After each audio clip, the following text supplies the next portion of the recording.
you to teaming up with Andre in your last match after you guys had those hard-fought battles up in Canada? I'd sooner be with him than against him.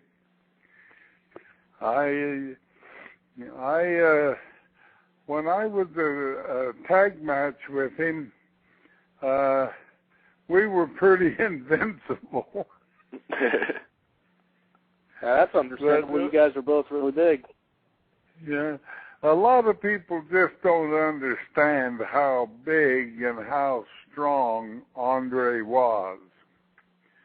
A lot of them kind of looked at him as being some type of a throwback in nature or so forth, but he was a very compassionate, caring, and you never really knew how strong he was until you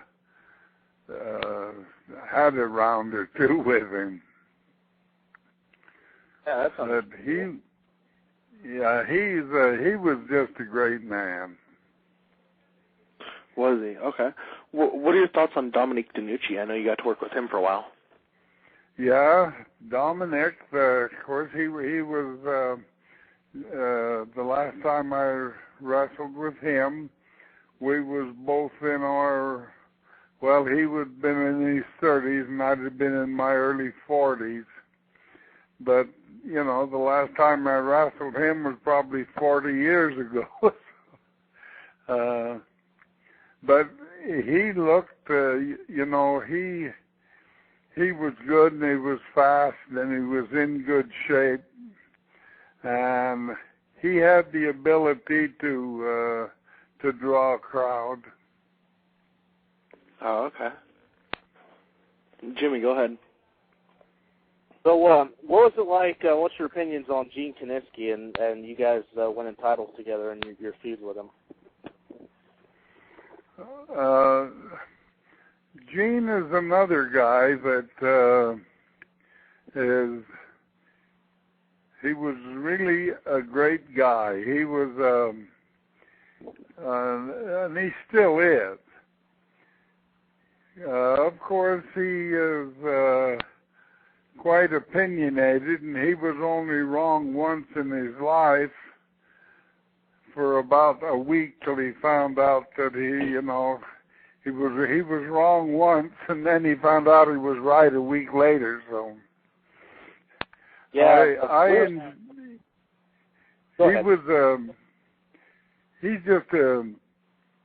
he was a big, strong, wiry guy, hard to hurt. He was like Kowalski, just suck up punishment, and it didn't seem to bother him at all. Yeah, we were supposed to interview Gene on Wednesday, and unfortunately we had some problems with our network, but we're hoping to get him on soon. But yeah, Gene Kiniski is really, really big legend and, you know, one of the strongest in the business. Yeah. Hey, what's up? Yeah. Okay. We've had. All right. I'll call you. Call me after you're done with dinner. All right. But anyways, yeah, that's really good. And so, what's some of your other memories of you know back in the old school days? Well, you know, a lot of the guys you will talk to will remember the bad times. And there was a lot of bad times. There was a lot of hurts. There was a lot of time spent in hospitals. There was a lot of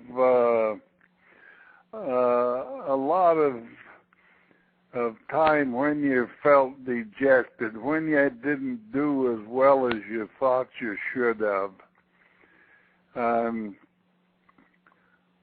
I would say for myself, as the overall picture, I enjoyed it. It's got its ups and downs, and it has its good and its bad, but I found more good in it than I did bad. You know, when you're laying up with broken bones, things look pretty gloomy, and you don't know if you're going to be able to go back again. You don't know if you're going to be able to meet the expectations of the fans, because you always want to give them 110% of yourself. But in all, it was a great trip.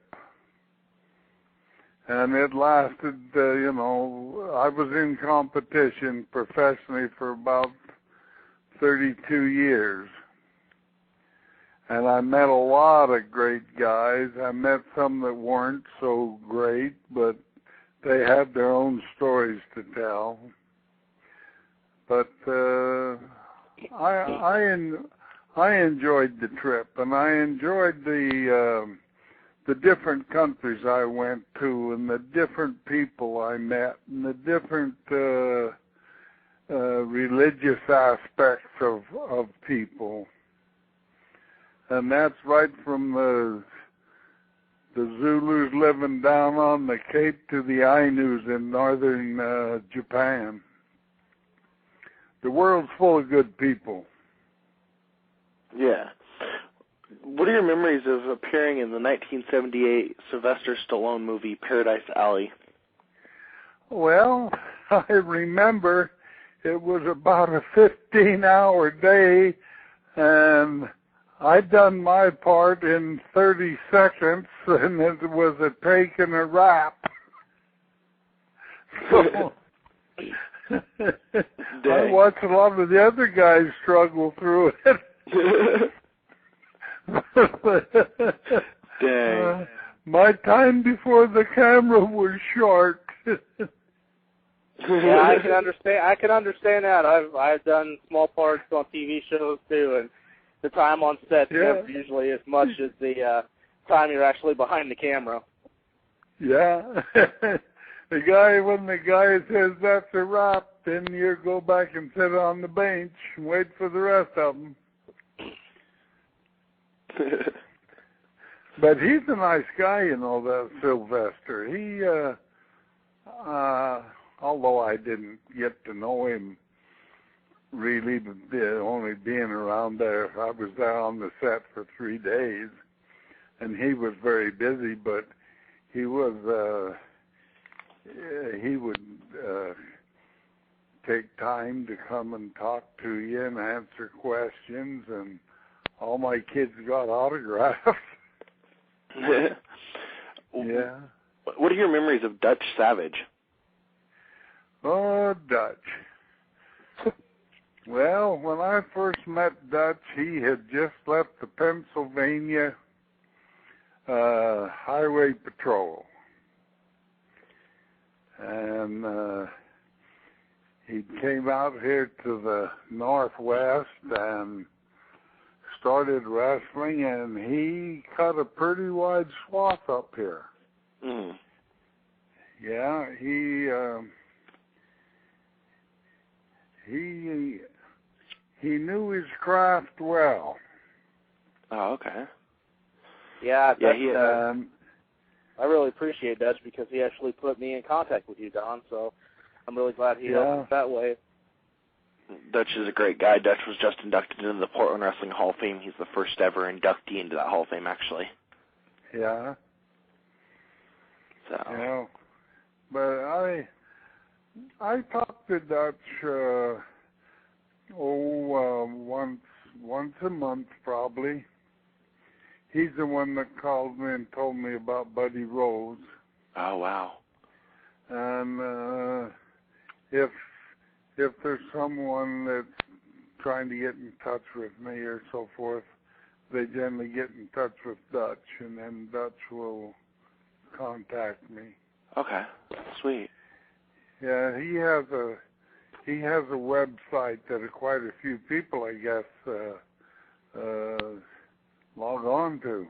Yeah, it's DutchSavage.com. It gets a lot of hits because he doesn't just do his wrestling stuff on there. He also does his stuff as a minister.